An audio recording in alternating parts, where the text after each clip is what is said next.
extension from the provincial government. Ito po mga barangay tanods sa Aha. lahat pong barangay po ng probinsya. Kasi po ito pong barangay tanods, wala pong assistance from the province, kagaya ng BNS, legal workers. Mhm. May nakukuha po sila sa probinsya during December. So yan ang produkto ng minsan nag-iikot po ako sa mga barangay.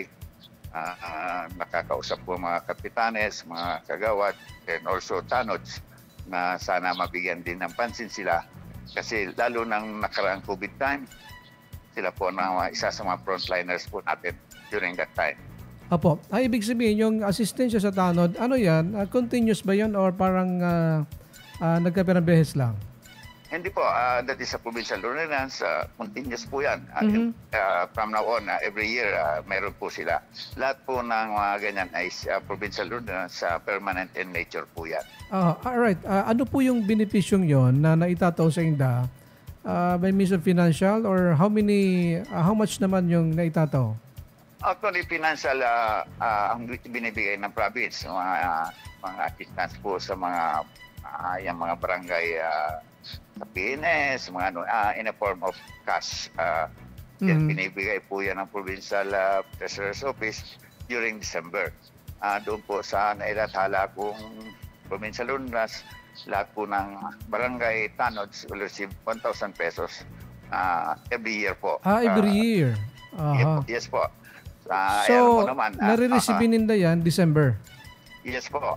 Alam mo naman, ang punto ng probinsya is limited. Hindi naman tayo napakayaman na probinsya or city na we can afford na mas higher po ang ibigay nating assistance. Alright. So, anyway, umpisa lang yan. We can amend.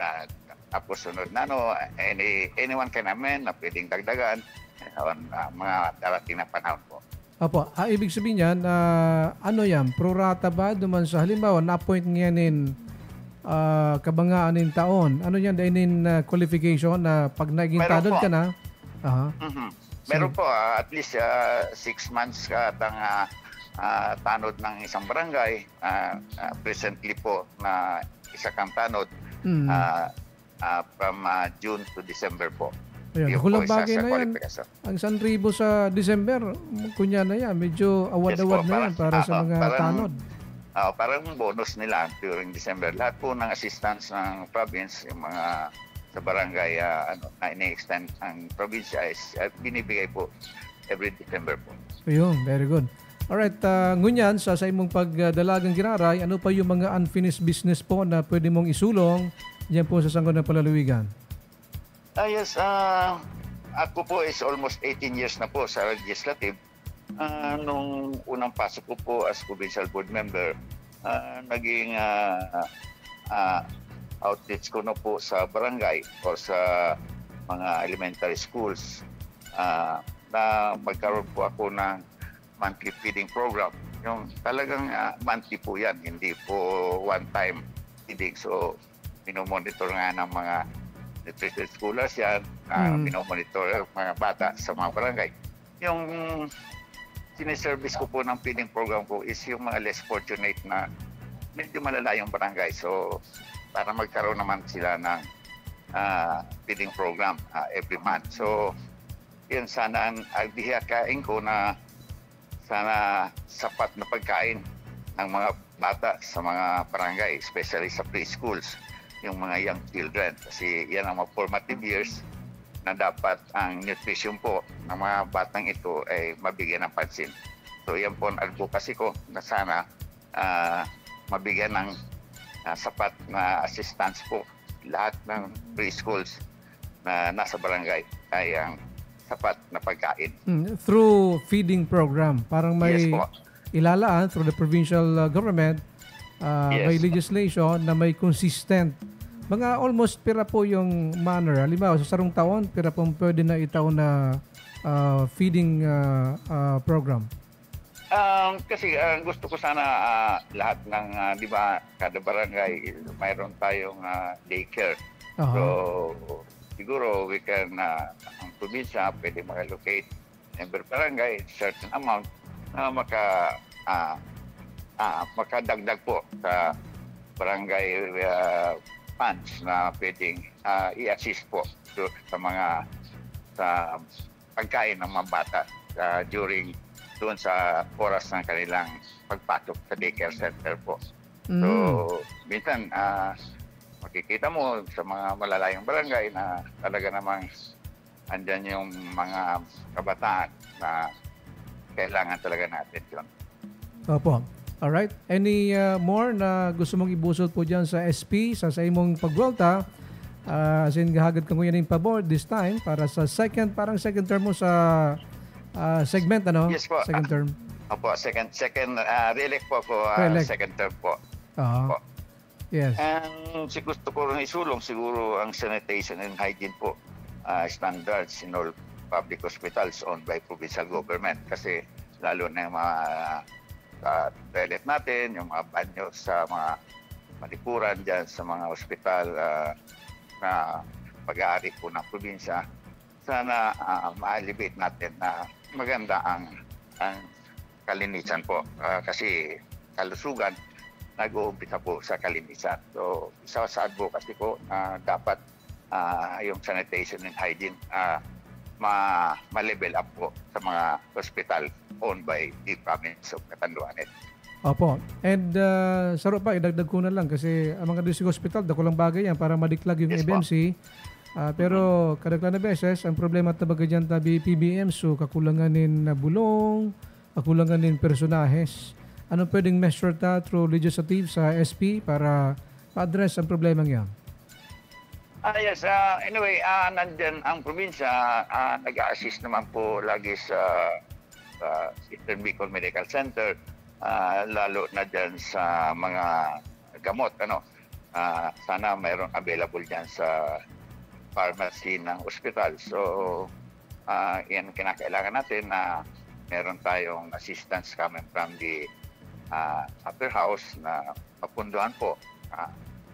Sana every year na magkaroon ng pondo yung mga kongresista natin or na sana mapunduhan po ang ating hospital po, lalo na po itong ABMC and all the district hospitals within the province. So, kaya yan ang isang objeto ko po na sana yung gamot kasi pag napasok ka sa hospital, you have to buy the medicine outside the hospital. Pupunta ka sa mga pharmacy or butika. So, yun ang isa sa mga prioridad natin na sana matulungan po natin ito. Yes, kasi isa yan sa problema na ibig sabihin sana kung yung hospital nakikipag-usap doon sa pharmaceutical director, yung utilization ng kagaya ng PhilHealth or any other aid, medyo mag-miminos kung ma-maximize kung mura direkta doon sa pharmaceutical. Kasi may captured client tayo eh. Ibig sabihin dapat ang kausapan ng province dapat yung direkta doon sa pharmaceutical. Kaya sabi ko nga, isa sa mga, anyway, depende po yan kung siguro sa darating na August body, depende kung ano naman ang mahawakan namin na komitiba, kagaya ngayon, Chairman on Household Genetics and yung toning. And yun po ang hawak ko po ngayon dahil first time ko po ngayon August body. So, inabutan ko na yung mga magagandang committee ay may umahawak na po. Yes. Anyway, magsisimula naman tayo for back to square one yan in case.